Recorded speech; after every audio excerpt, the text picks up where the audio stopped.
मैं सिंबूराम, सहायक आचार्य हिंदी, राजकीय महाविद्यालय अटरू 12।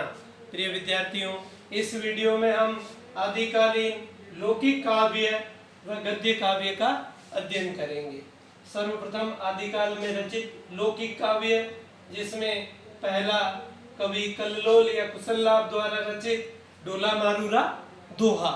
यह 11वीं शताब्दी की रचना है और यह एक विरह काव्य है।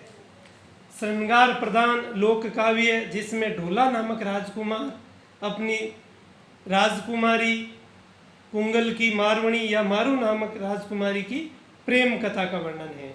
लोक भाषा में रचित पश्चिमी हिंदी प्रदेश राजस्थान में यह काव्य अत्यंत ही लोकप्रिय रहा है। दूसरे अमीर खुसरो की पहेलियाँ, मुक्रियाँ, गज़ल प्रसिद्ध हैं।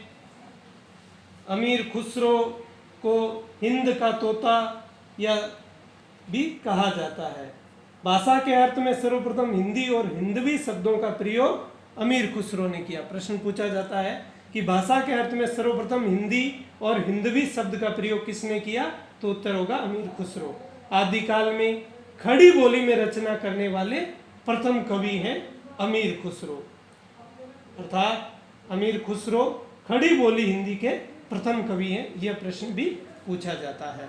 इनका मूल नाम अब्दुल हसन था। यह सितार और तबला के आविष्कारक थे और संगीतज्ञ थे। अगले कवि विद्यापति। इनकी पदावली कीर्तिलता, कीर्ति पताका आदि रचनाएं प्रसिद्ध है, जिसमें पदावली की रचना मैथिली भाषा में की गई है और कीर्तिलता व कीर्ति पताका अपभ्रंश काव्य हैं। विद्यापति मिथिला के राजा कीर्ति सिंह व शिव सिंह के दरबारी कवि थे। अधिकतर पद इनके श्रृंगार के ही हैं। इनके उपनाम मैथिल कोकिल, अभिनव जयदेव, कवि शेखर आदि प्रसिद्ध हैं। अभिनव जयदेव की उपाधि विद्यापति को राजा शिव सिंह ने दी थी। इस प्रकार यह वीर कवि, भक्त कवि व श्रृंगारी कवि है। आदिकालीन गद्य काव्य, जिसमें पहला ग्रंथ रोड़ा द्वारा रचित राउलवेल, जो 10वीं शताब्दी का ग्रंथ है, यह चंपू काव्य की प्राचीनतम कृति है। चंपू काव्य अर्थात गद्य पद्य मिश्रित काव्य। प्रश्न पूछा जाता है कि चंपू काव्य की प्रथम कृति कौन सी है, तो राउलवेल। इससे हिंदी साहित्य में नखशिख परंपरा का भी प्रारंभ हुआ।